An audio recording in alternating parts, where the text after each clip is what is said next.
Why nurses need to know safe dosages by Amelia Wilson, Hannah Kearney, Katie Lovell, and Stephanie Moscartolo. Why is this important, and why are we interested? We're going to be future nurses in 4 to 5 years, and will need to know important skills, especially safe dosages. As nurses, we will calculate safe dosages often, as many patients will need medication or fluid bags multiple times a day. We need to make sure our patients receive safe dosages in a healthy manner. We need advice on administering safe dosages to become better at what we are practicing. And it's important to become more confident when administering safe dosages to patients. We are mainly interested in this topic because it can be a difficult task to do, and many nurses find it a difficult one to master.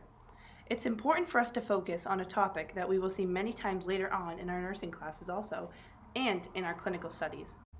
How does this relate to chemistry? To make drugs, we need to know exactly what's in them so we don't hurt our patients. They can also have an allergic reaction to the substance if we don't know what's in them. If we give someone too much of a medicine, it can be fatal. It can also cause nausea, liver, stomach, and kidney damage, and more. If we give someone too little, it can still hurt the patient. Because there's not a lot of medicine going into your system, it can only affect part of the infection/virus. This isn't as bad as taking too much, though.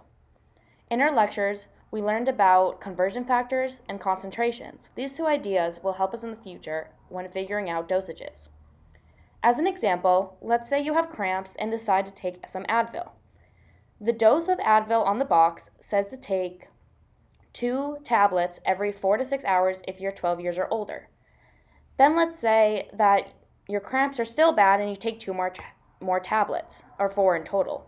This could lead to stomach or intestine damage. As another example, let's say you only take 1 tablet. This would only help you a little bit, but you'd still have a lot of cramps.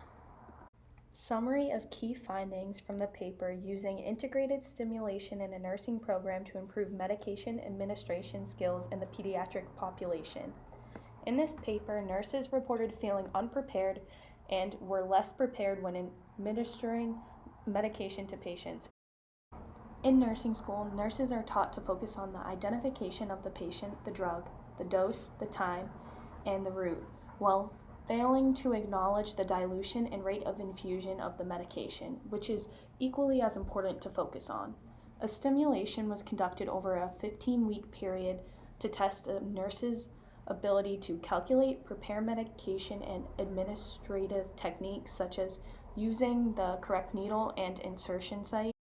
The stimulation concluded that there was an improvement in the nurse's ability to administer medication. For nurses to feel more prepared in the medical field, they should be practicing on real patients instead of mannequins and focus on the dilution and the rate of infusion of a medication, while also focusing on the identification of a patient, the drug, the dose, the time, and the route. To see if more training in real-world settings would help the performance of nursing students, their overall knowledge of various skills were tested before and after simulation and clinical training. Let's look specifically at the knowledge of the safe dose range skill on the chart.